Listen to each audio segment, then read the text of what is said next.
Здравствуйте. Вот сегодня хочу сделать обзор на ножи. Какие ножи вообще нужны в доме. Желательно в доме иметь, примерно 3 ножа. Но можно больше. Но минимум лучше иметь 3 ножа. И каждый нож под свои задачи. Вот, допустим, вам нужно порезать помидорку, там, что-нибудь такое мягенькое. Нужно всегда иметь острый нож. И резать им только вот эти мягкие предметы. Потому что если резать им, допустим, там, бить кости, там, что-нибудь там, резать на тарелке. Вот, допустим, конкретно для помидор. Вот у меня ножик для помидорок. Он всегда острый. Я его чуть-чуть подточу. Я на брусочке точу. Можно вот на керамической вот точилке. То есть его чуть вот раз подточил, зацепилось. И режь мягкие предметы. И помидоры, огурцы. Все, и всегда он будет резать.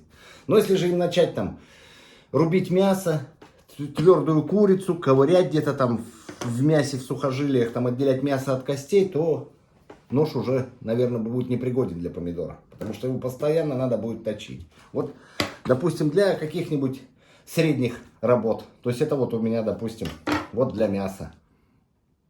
То есть им я режу мясо. Только взял мясо, рыбу, вот это вот специально у меня ножик. И вот этот вот у меня средний промежуточный. Я им что-нибудь бью, там ковыряю и так далее. Делаю тяжелые для тяжелых работ. Ну и соответственно для, допустим, помидор ножик у меня угол заточки, то есть маленький. Ну это я уже точу, то есть маленький угол заточки. Для мяса у меня уже немножко побольше угол заточки. И для твердого я уже делаю тупой угол, как топор. И им режу. Допустим, если носите ножи куда-нибудь на заточку, вот вы взяли несколько ножей, скажите мастеру, допустим, заточнику, какой нож под какие задачи. Допустим, вот у вас для мягкого, скажите, чтобы угол сделал поменьше, чтобы он был острый. Постоянно скажите, там, вот резать что-нибудь мягенькое. Которые, допустим, там для мяса можно чуть угол потупее сделать, чтобы подольше заточку сохранял. Ну, в принципе, можно и такую же заточку, как под помидор. Но под твердые какие-нибудь предметы, под кости и под рубку, там, допустим, там курицу от костей, там, да, курицу и с костями можно там подрубить, даже деревянным молоточком по нему постучать. Скажите, чтобы сделал угол потупей, как топорик. И тогда это будет очень экономно, и ножи будут сохраняться очень острыми. То есть вам это вот как бы экономный способ. Потому что если все заточить под один угол, которым ножом вы будете ковырять, рубить, он быстро затупится. И вам опять надо будет идти, платить деньги за заточку. Ну, вы знаете, когда острый ножик, он прям отделяет все там друг от друга. Прям хочется делать и делать и делать. Повара, допустим, это знают. Да и люди, которые на кухне острым ножом приятно резать. И поднимается настроение. Вот еще что я хотел сказать. Вот, допустим, вы там, вот у вас разделочная доска. У меня доски из дерева. Ножик вы вот режете. Что-нибудь, допустим, мягкое. Допустим, с доски убираете. Кромкой, вот так вот, не надо убирать. Вы ее сразу же, был острый, стал тупой. Берете обухом, стряхаете помидорки, огурцы и так далее. То есть ножик остается долго острым.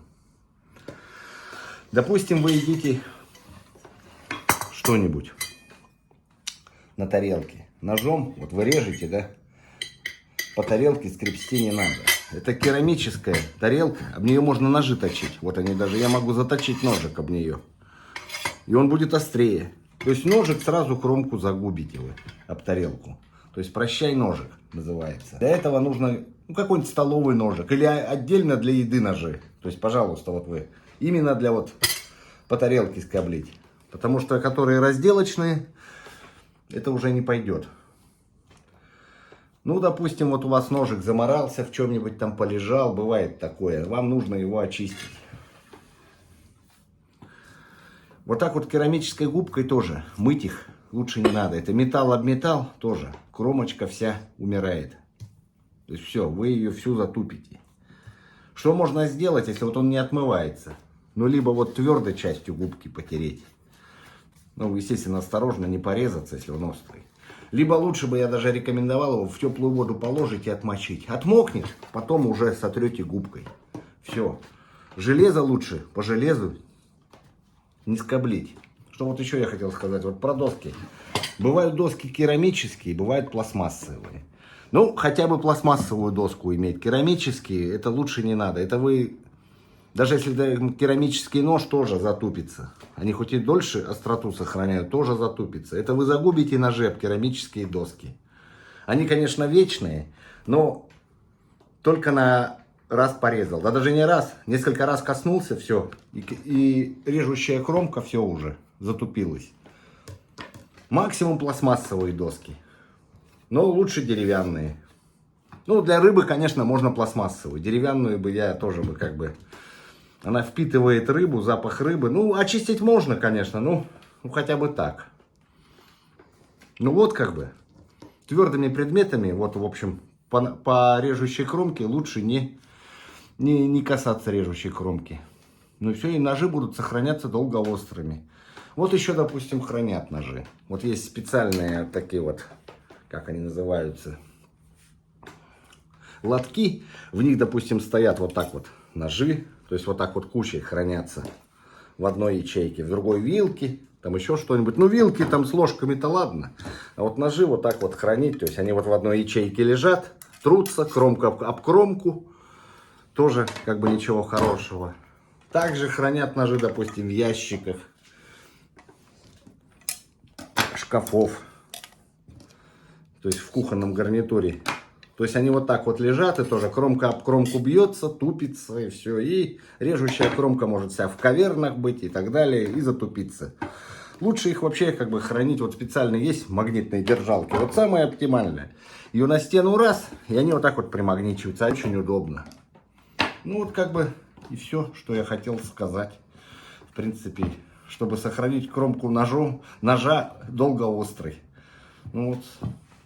Пользуйтесь вот такими рекомендациями, нож у вас всегда будет острый. Спасибо за внимание.